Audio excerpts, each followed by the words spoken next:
Only when the Emergency Act was invocated did the tow truck drivers become less afraid and scared to come to Ottawa, according to Arif Verani when questioning Peter Sloly. Here's the clip. Mr. Verani, you have 4 minutes.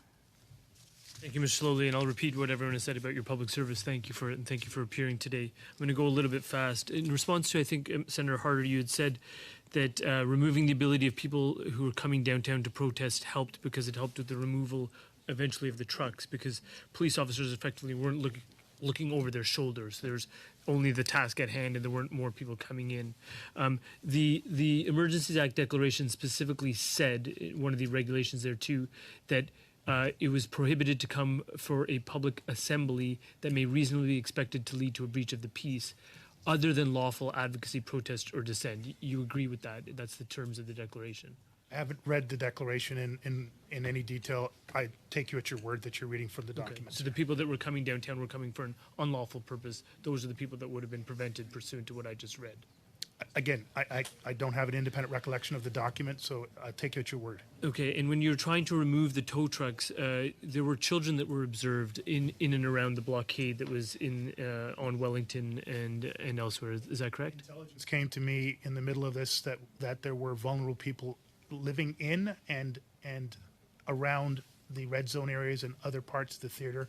That significantly increased the risk factors that we were dealing with. So going in and removing the trucks was impeded by the fact that there was minor children that you didn't want to endanger. And a large range of other high risk factors. For me, that was one of the top high risk factors. Okay. Yes, sir. So efforts that were made or that might have been made and were eventually made to remove minors from the situation, that would have facilitated safe policing and the safe removal of the trucks. That was mission critical for me. I suspect it was even after I left office. Okay, and that's actually entrenched in the documentation. I'm reading from another regulation that was passed. This is SOR 2022-21, which says at 4 sub 2, a person must not cause a person under the age of 18 years to travel to or within 500 meters of an area where an assembly referred to as an unlawful assembly is taking place. So that kind of language, if enforced, actually facilitates your policing and the safe removal of the Removing trucks. vulnerable persons out of a theater like that was a critically important aspect. And can you tell me a bit about, we heard a lot about media reports about efforts where truckers, tow trucks were attempted to be utilized, and the trucking companies themselves admitted to receiving threats and feeling scared to assist the auto police services with removing some of these blockading vehicles. Can you explain, did that occur, and do you have any understanding of that? That was intelligence provided to me throughout the course of what took place here in the city of Ottawa. Intelligence provided to me from other locations, including Coutts, Alberta, through Commissioner Lucky. Okay.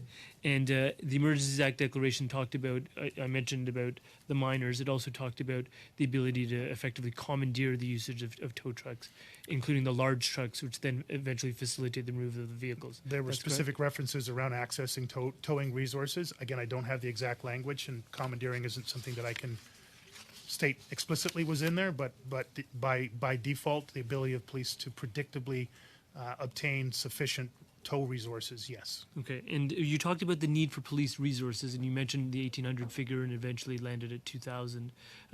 But tell me about, from my understanding through these committee hearings that we've been having, it's one thing to have the police on the ground, so you wanted police on the ground, but it's another thing once they're on the ground, like in Ottawa, to have them actually sworn in and able to execute their functions. And the swearing in process under normal circumstances can take some time, is that correct? It can take time. It always does. Yeah. There are practices that are in place, particularly here in Ottawa, for multi-jurisdictional events. But anything that speeds up the time for an officer to be fully deployable within the theater under the Ottawa Police Service Incident Command reduce public safety. Time and resources were critical. And did the Emergencies Act declaration, which provided for the massive swearing in of police officers multiples at a time, did that speed things up? Again, during my time remaining in office after that, I can't give you a first-hand explanation.